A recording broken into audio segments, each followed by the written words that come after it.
besoin le plus vital pour tout être vivant que l'on prend très souvent pour acquis. Manger? Dormir? Toujours pas.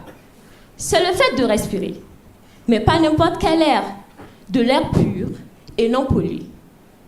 Chaque année, la pollution de l'air est responsable de la mort de 7 millions de personnes dans le monde.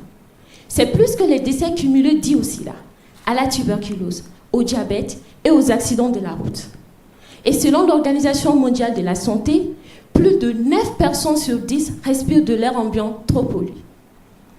Donc vous êtes d'accord avec moi que bien connaître les sources des polluants atmosphériques est très important, car c'est la première étape qui permettra d'élaborer des stratégies de réduction des émissions de ces polluants.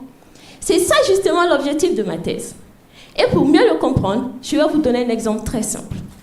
Supposons que l'on me demande de regrouper toutes les personnes nées dans un même lieu géographique dans cette salle. Pour ce faire, c'est simple, il suffit de vous poser la question, n'est-ce pas?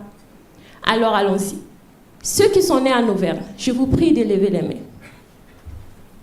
Merci. Et ceux qui sont nés ailleurs, merci. Vous pouvez baisser les mains. Maintenant, écoutez attentivement. Ceux qui sont nés en Auvergne ont la même origine.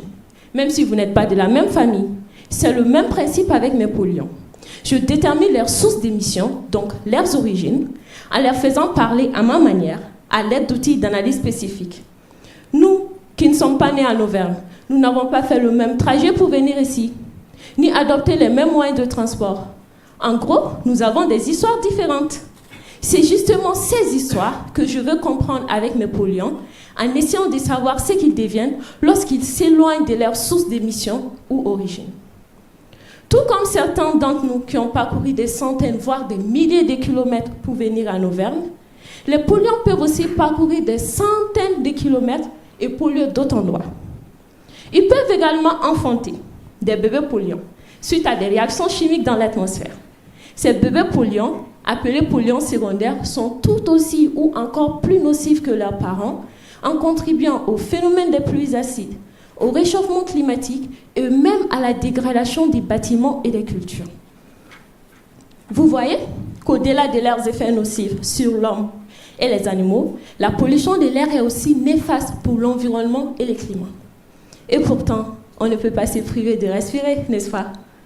Cependant, on peut déjà commencer à acquérir les bons réflexes.